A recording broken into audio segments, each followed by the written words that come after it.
आज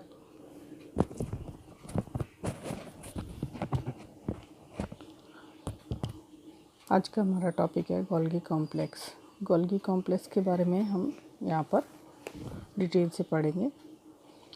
Golgi complex जैसे कि डायग्राम में शो है कि एक ध्रुव यानी पोलर स्ट्रक्चर है। पोलर का मतलब है इसके अंदर दोनों रीजन्स के अंदर एंटीरियर पोर्ट में और पोस्टीरियर पोर्ट के अंदर सेल्स पाई जाती हैं और ये दोनों शेप में होता है। दो तरह की शेप के अंदर ये प्रेजेंट होता है।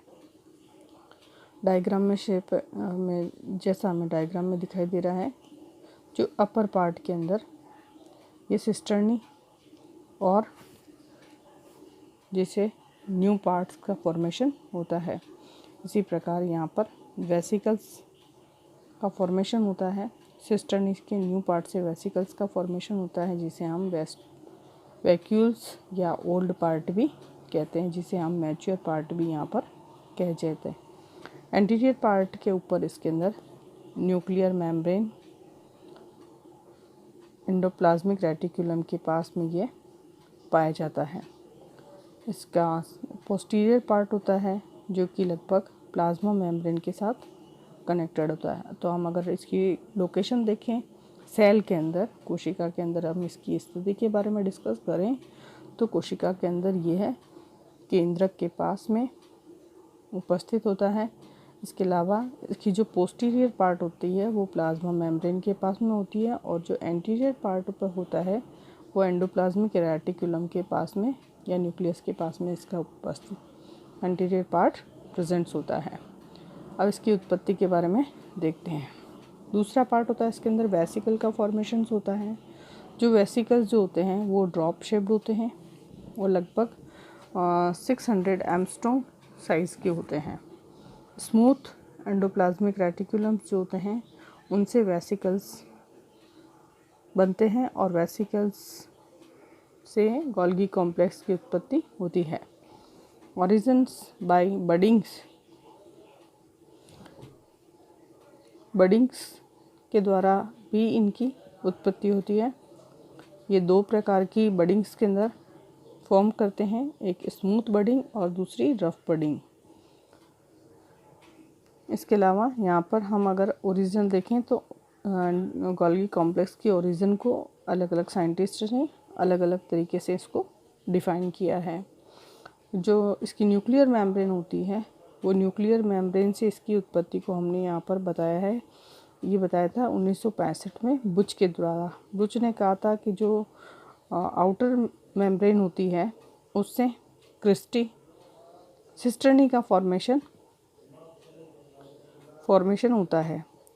इसी प्रकार एंडोप्लाज्मिक रेटिकुलम से इसकी उत्पत्ति का जो बताया था ओरिजिन, वो बताया था बेम्स और कौशल ने कि एंडोप्लाज्मिक रेटिकुलम और गोल्गी कॉम्प्लेक्स की जो मेम्ब्रेन होती है में थायमीन पायरोफॉस्फेट पाया जाता है, जो कि धीरे धीरे लाइसोसोम के अंदर कन्वर्ट हो जाते हैं।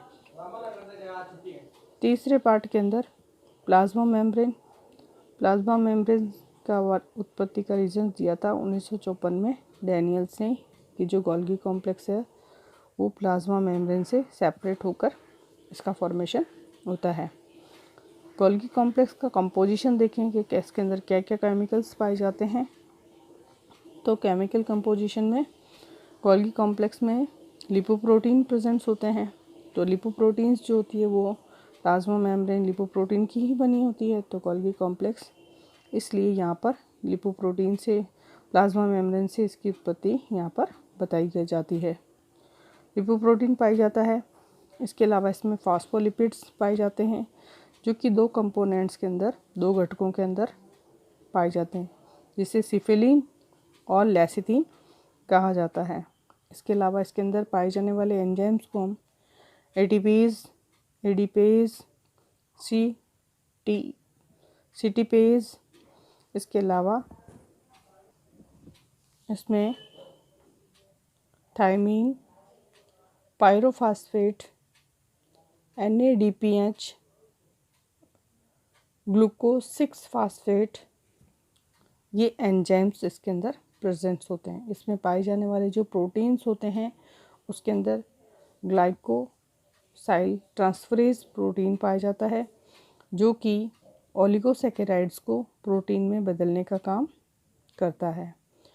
एंडोप्लाज्मिक रेटिकुलम का फंक्शन देखें तो फॉर्मेशन ऑफ सिक्रीटरी वेसिकल, स्त्रावी पुटिकाओं का निर्माण करने में इसका कार्य होता है, जिससे कि ये सिक्रीटरी प्रोडक्ट्स को एंडोक्राइन ग्लैंड्स तक पहुंचा सकें।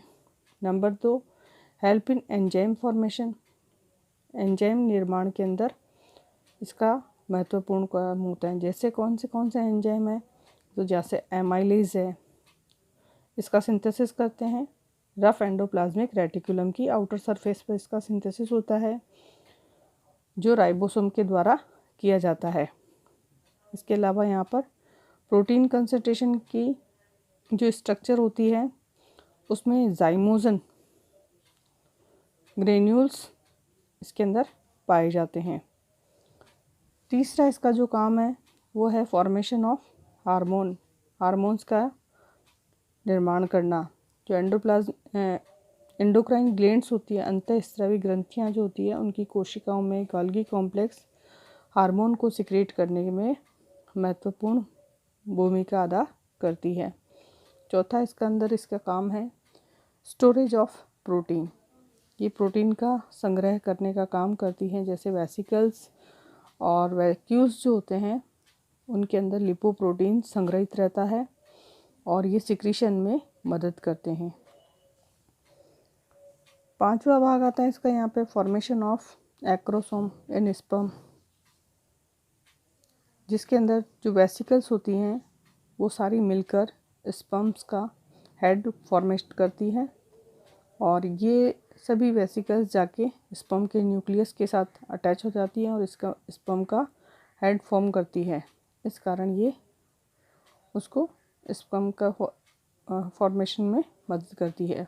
छठा पार्ट है function in plant cell wall. Plant cell के अंदर गोल्गी कॉम्प्लेक्स जो है वो स्पाइंडल के सेंटर के अंदर सेल प्लेट का फॉर्मेशन करती है, जिसके अंदर पैक्टिन और हेमिसेल्यूलोज और माइक्रोफाइब्रिल्स का डिपोजिशन सेल प्लेट बनने के समय होता है। ये प्रोसेस समसूत्री विभाजन या अर्धसूत्री विभाजन के समय कंप्लीट होता है। नेक्स्ट सातवां फंक्शन है एब्जॉर्प्शन ऑफ डिफरेंट कंपोनेंट्स। बहुत सारे पदार्थों के अवशोषण के अंदर भी ये मदद करती है। कौन कौन से जो हानिकारक होते हैं, जैसे बिस्मिथ है, सिल्वर है, इनमें गोल्गी कॉम्प्लेक्स में अवशोषित हो जाते हैं और बाद के अंदर फेगोसाइटोसिस की प्रक्रिया के द्वारा इन्हें बाहर निकाल दिया जाता है।